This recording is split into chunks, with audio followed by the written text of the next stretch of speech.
Hey guys, welcome back to this place, and if you are new, then welcome here for the very first time.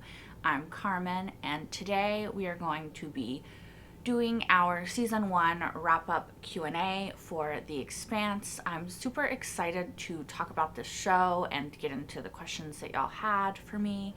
So yeah. Also, if you're watching this video, let me know if this is actually something that y'all want to do each season, or if you would rather me just include it in one of the reaction videos, or even if you would rather do like some sort of live stream after the finale episode to sort of talk about it live. I would have to figure out how to get a moderator, obviously, but yeah, just let me know in what sort of avenue you want to take this going into the future. Or if you're not interested at all, if you're like, I think you say enough because I ramble a lot during the actual reactions, and this is kind of an unnecessary thing that you don't care about. But for now, we're gonna get into the Q&A. Thank you to everyone who sent in questions. I will read them, and I'll try to edit so I can pop in the question as I'm reading it, and then I will answer it, and you might find it interesting. Hopefully you don't find it super freaking boring. We'll see. Okay, so the first question is kind of going to be a combination of two different people's questions because they were almost exactly the same. So Dennis Thompson and Etta Eskridge both asked these questions. What other sci-fi TV shows have you seen, and how do you compare The Expanse to them? And why did you first begin watching the show now and not when it aired? That was Dennis. And then Etta said, what led you to watch The Expanse? How did I hear about it? And what other sci-fi shows have you watched and recommended? Those seem sort of similar to me, so I'll kind of answer them in the same vein, which is, one, I'm watching The Expanse now and not when it aired, because when it aired, I did not know that it had aired. I think I first found out about it a few seasons in, like probably 2017, 2018 area, and I knew I wanted to react to it, but I didn't really have the time or the equipment to react to it at that time. I've been doing reactions for a while, but I used to do my Game of Thrones reactions and all my earlier reactions on my webcam with like just a lamp tilted a certain way for lighting, and so it was really difficult, and my webcam sort of started dying and not really working, and it didn't seem like a reliable way to add another show onto my reactions. And so I eventually got a little bit better stuff, or was able to borrow, more accurately, some better stuff from my fiance, and so I decided then that I would do The Expanse, and I didn't know when, but quarantine happened, and I had a lot more free time to dedicate to doing shows, so I added The Expanse, and yeah, here we are now. It's not that exciting of a story, but yeah, I'm really glad that I started watching The Expanse. I am glad that I am reacting to it and not just watching it. That way I have an archive of being able to go back to if I ever am curious about something. I think it's really cool to have those moments sort of immortalized on film, because you can never go back and re-experience watching a show for the first time, which is really sad. And this sort of allows you to remember in more detail how you felt watching something for the first time, which I think is really cool. If I could go back and not watch Supernatural until I had the ability to react to it, like, I would, because I love Supernatural, and it would be so fun to see like the way I would react to things then versus now and everything like that. Y'all, it's gonna be long because I'm gonna ramble, but I'm gonna try not to. So, okay, there's that. And then what other sci-fi shows do I watch? As y'all have seen during the reactions, I kind of compare Star Trek, the original series, to The Expanse a little bit, because that's what it most reminds me of. And yeah, I still stand by that. It still does, in a way, remind me of Star Trek the original series, which to me is only a compliment to The Expanse, because Star Trek TOS sort of really started off all of this. So to pay homage to that is in no way diminishing the originality or uniqueness of The Expanse. It's just enhancing it to me. But what other sci-fi shows aside from Star Trek TOS do I recommend? Definitely The X-Files is a classic and should be experienced by everyone who likes science fiction, in my opinion. Firefly, of course, as short-lived as it was incredible and amazing. Stargate SG-1 is up there for me. I still have not quite finished it, but I'm on season 7 and I just love it so much. I've actually forced myself to stop watching it because I'm on season 7 and I realize that I'm getting close to it being over and I don't want that to happen. So I'm yeah, I would have finished it a long time ago if I had not forced myself to stop watching it because of my awareness that I only have this many episodes left to watch of it. But I definitely recommend it. What else? Definitely Doctor Who and Torchwood, right? That combo. I love Doctor Who. I think it's just a great show, and yeah, I just really love Doctor Who, and I definitely think that it is worth a watch, as well as Torchwood, which is the darker, grittier, and sometimes more ridiculous version of Doctor Who. So definitely both of those. I think Futurama, if you want a cartoon science fiction, is great and hilarious and fun. I've recently started watching Westworld as well, which I have reactions to, and I think that it is phenomenal. Writing, acting, everything, story is great, so I would definitely recommend that. I don't know if it actually counts as science fiction, but I will forever recommend The Pretender to people. If you haven't seen it and you have no idea what I'm talking about, it was a show that came on in the late 90s. I think 96 is when it aired, so maybe mid 90s to late 90s. And it lasted 4 seasons. You can find it on Amazon Prime. And, well, not Amazon Prime, I think just Amazon. But you have to buy the first season. But anyway, if you can find it in some form, watch it. It's so good. I love, love, love The Pretender. I honestly could keep going, but I'm going to stop now because that was a lot of shows and this is going to be long as fuck. So let's just move on. Okay, so there's some more questions that are sort of similar. So again, I'm going to group them together. Boba Skywalker, also, hey Boba, said, who is your favorite character from season 1? Really enjoying the reactions, loved the show. And then Dennis Thompson also said, who are your favorite characters and why? Which characters do you not like and why? And Agung Wibowo, I'm sorry, I'm probably butchering that, said, who is your favorite character and episode of season 1 and why? So, my favorite characters of season 1 are Holden and Amos, probably.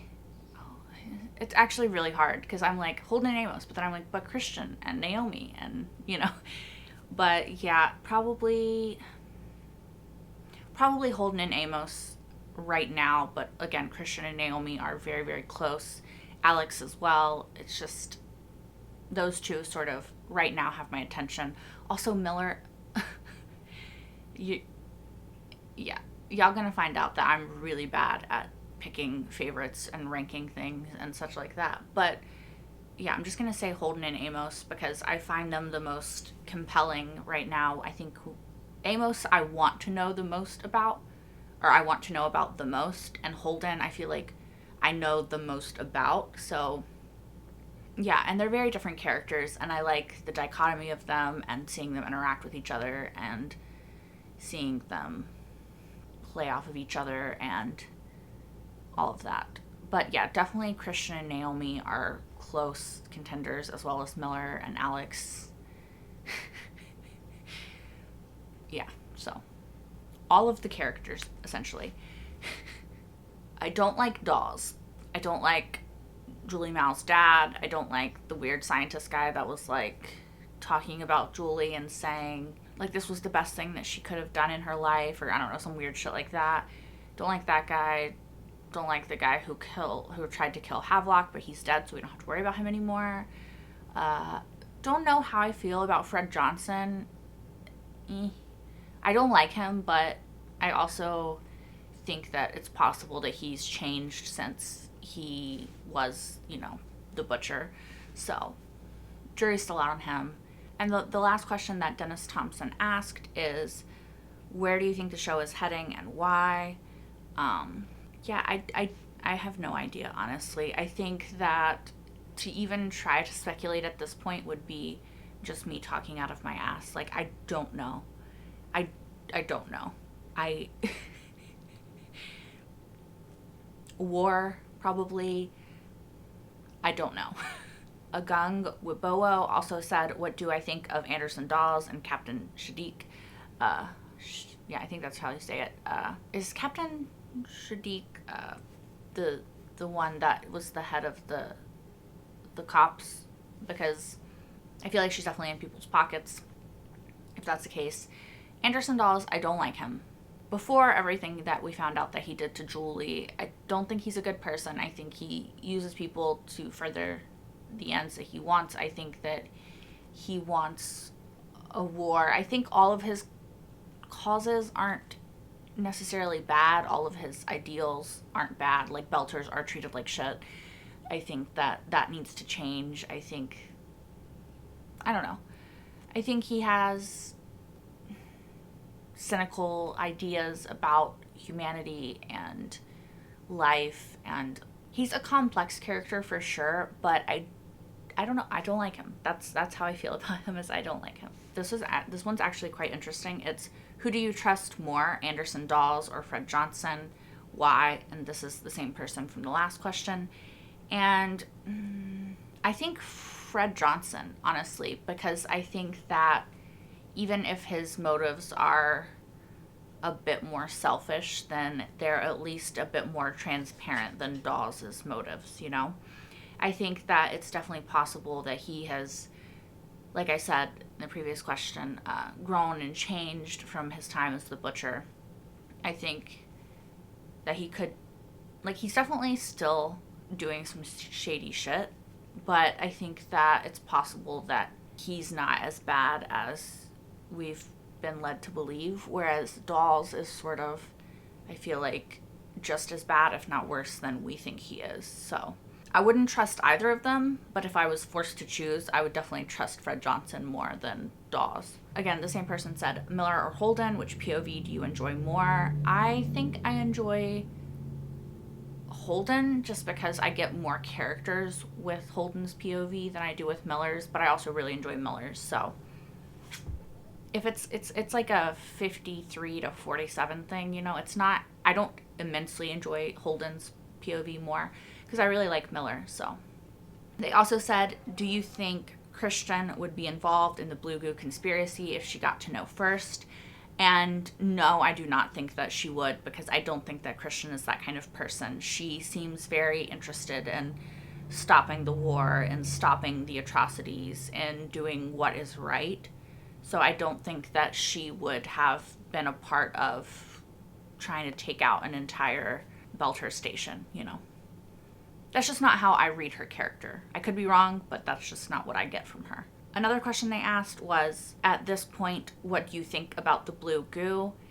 And I think that it is some sort of alien life form, an intelligent life form. Maybe not in the way that we see life forms, but I think that it's definitely some sort of intelligent, sentient being, and I think we're going to learn more about it as time goes on and find out more about that. I don't know if it has any way of communicating with people. It seems like it does based on what the scientist people have said in the past, but I don't think that it's like a good intelligent life form.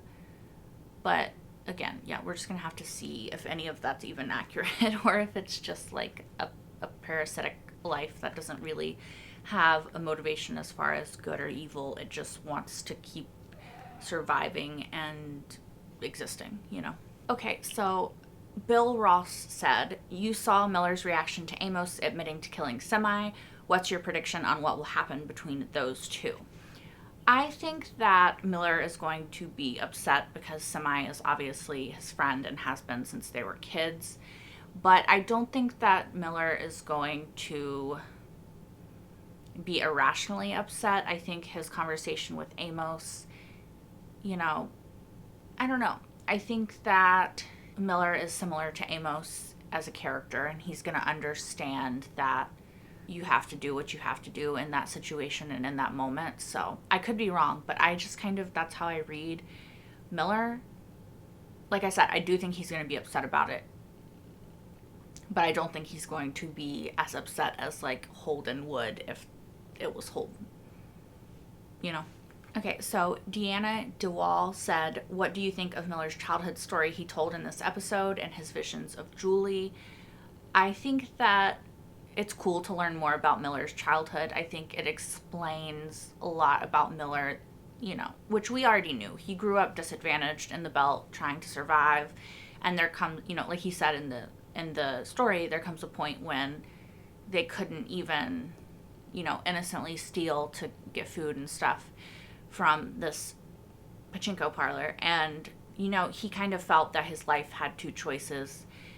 You either become the person oppressing other people, or you become the person who is oppressed. And he, you know, he didn't want to be oppressed anymore. He didn't want to have the shitty life that he had always had before. He wanted to have a chance at some kind of betterment. So yeah, I think that it's an interesting story, and I think that it shows who Miller is as a character a little bit more insight and backstory into him. It makes you understand his point of view, the way he acts, the way he does and stuff a little bit better. And I think that his visions of Julie were just his mind's way of reconciling what was happening. It was like his conscience, right? Like when Holden asked him, like, which are you now? You know, like, are you an ass or a boot or whatever?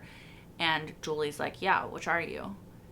I think that's his consciousness, you know, his conscience, rather, checking himself. And he's seeing it in the form of Julie because he sees her a certain way as, like, this good person. So this good person is asking him, like, are you a good person? What are you going to do in this situation? And I think because he had become attached to her and it was hard for him to lose her, that's why he was seeing her. You know, she was sort of this symbolic good person, this innocence that was taken away. She's becoming his conscience in that moment, and she's his savior in that moment as well, because, like, obviously with the opening of the door and everything, I think, yeah. I don't know if that made any sense, but that's what I think about it, kind of. I'm gonna kill this name too. Shah Gojo, something along those lines, said, how does this series rank for you against other series you've watched? And I don't know that I can rank it against other series yet, because I have only seen season 1. I haven't seen the way that it develops going forward, but I'll definitely say the writing, the acting, the very, very good writing of this show, that is just perfectly placed, because, like y'all said, the books, the RPG, everything that it's based on, and the people who wrote the books are working on the show, and, you know, there's all this good shit happening behind the scenes that's allowing the show to be so good. If all of that continues, you know, I think that it's definitely going to be up there among my favorite shows. I think that right now it's sort of like Black Sail's early Game of Thrones territory. Again, Game of Thrones really, really, really did not stick the landing, right? Like, it was like, oh yeah, it's really good. Then it was like, you know, kind of like that. So I think that since the book people are working so closely with the show, and, you know, hopefully they don't get any outside influences involved, then the show will just go up and up and up rather than go like, you know? So yeah, again, I can't really compare it because, you know, like, let's say this was Game of Thrones and I had watched season 1, I would have been like, yeah, this is amazing, you know, because I hadn't gotten to, like, season 6, 7, and 8 yet. Yeah, so we're just gonna hope it keeps going this way and doesn't, you know, do a Game of Thrones. It does a Black Sails, let's say. Let's hope it does a Black Sails and just keeps getting better and better and stays that way throughout the whole show. I don't know if that was an answer, but right now I'm really enjoying it, but I can't rank it until I've seen more because, again, shows can take a nosedive and you don't see it coming always. Okay, so Zammer Jammer said, you live in Expanse world and you just discovered a previously unknown asteroid or dwarf planet. What would you name it? I would want to name it something meaningful to me, but I don't know. I would probably be like a sentimental weirdo and name it after my fiance or something like that, or my family, you know, like, I don't know. Probably just something really dorky, like naming it after somebody I loved. Like, yeah, probably. Michael Gonzalez said, I feel that space itself is a lurking character predator in the show. With that in mind, how do you feel about the verisimilitude of science and space in this show? Do you feel it adds or takes away from the human drama? Do you feel it a lurking character? I would say that I think that it's sorry y'all, I have a Twitch stream playing and it was really funny. Okay. Anyway, I would say that space is a lurking character. I would say that space and science in this show is a character of its own. I would definitely agree with that. And I don't think that in any way detracts from the human drama. In fact, I think it adds on to it.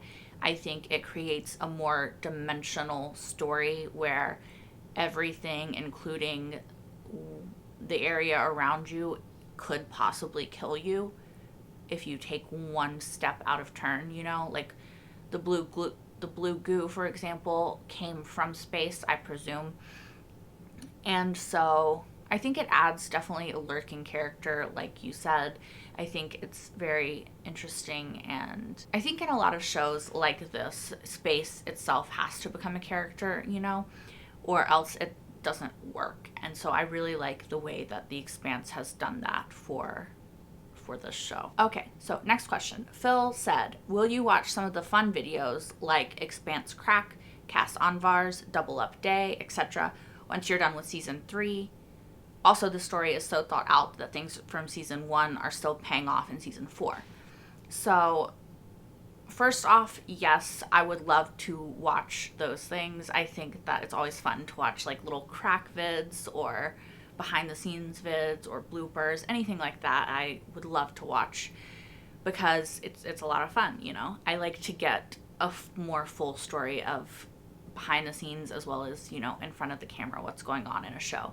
So yeah, of course, I would definitely love to watch that. And what else? Oh yeah, I think it's really cool that stuff is still paying off. Like, I understand why it's paying off, and it makes me happy when shows do that, you know. The Mike 2E said, do you like cats? No spoilers, and there's a YouTube link in it. And it is to I clicked on it, and it's to The Expanse with cats, sort of like funny little video. I haven't watched it yet, but I do like cats. I don't know if you can see, but I have one of my cats is sitting right here. My fiance and I also just got a little kitten who we have named River in honor of Firefly. And she's a really adorable little orange tabby, and she's very small and cute. So yes, I love cats. Also, my cat Loki is like over there on his cat tree. Didn't want to leave him out just in case he understands what's going on. I don't want to be like a favorite, I'm not trying to play favorites with my cat children, but I'm weird, y'all. I'm sorry. But yes, I do like cats, and yes, I will watch that video because cats and Expanse. Like, Etta Eskridge asked another question, and she told me that Leviathan Wakes won the Hugo Award, which is really cool. It's a great episode. It definitely deserves that. And also, she asked me to rank my favorite episodes of this season in order. And as I said before, and as you saw when I was trying to pick a favorite character, I'm not great at that. Like, no, I'm not. There's no way that I would be able to do it. Like, I'm sorry, but I just am not great at that sort of thing. But I will say that I love all of the episodes that had more character introspection, more learning about characters. I loved the episode with Christian and Elise, and I loved the episode where we saw Amos and Alex bonding and learning a bit more about Alex's past, and Holden and Naomi bonding and learning more about Holden, and Naomi's past. And I liked the really shocking episode, obviously, with Shed.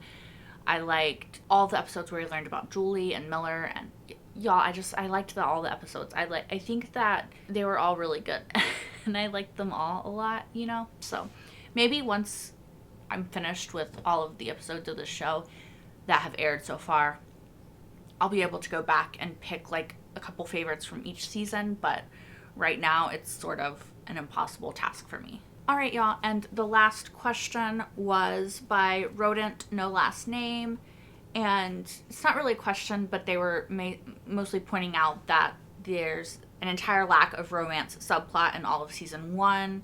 Well, almost romance with Miller and Octavia, but that's all. And I would somewhat agree with that. I would rather say that there was no unnecessary romance, which a lot of shows are guilty of, especially when they first start out, trying to throw like love triangles and unnecessary romances everywhere. I think that this show had a normal amount of romance, which would be expected because people seek out and crave human connection and love and all that kind of stuff, like humans are not solitary creatures. We weren't designed to be solitary.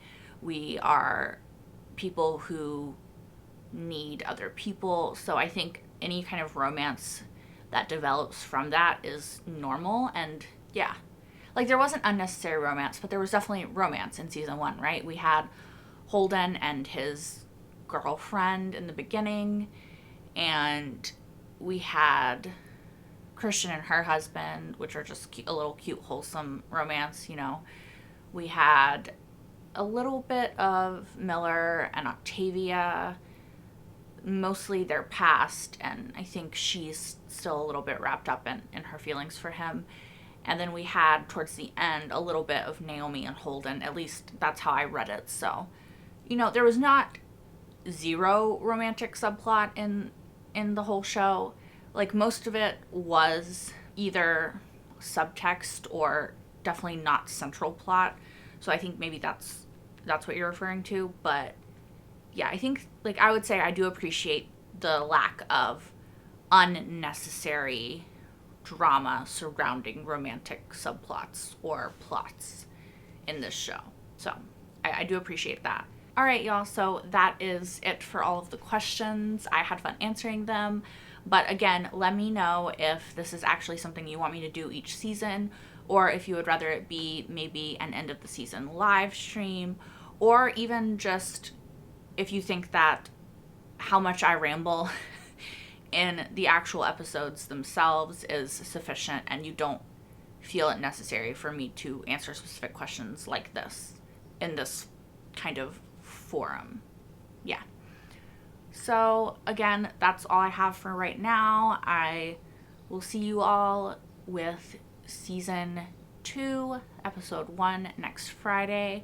And for all of you who have been letting me know, don't worry, I know to watch episodes 4 and 5 together. I will watch them together. Thanks as always. Yeah, let me know what you thought in the comments down below. Again, if this is even something you're interested in, I'm gonna stop rambling now because I already know this is too fucking long. So until next time, bye guys.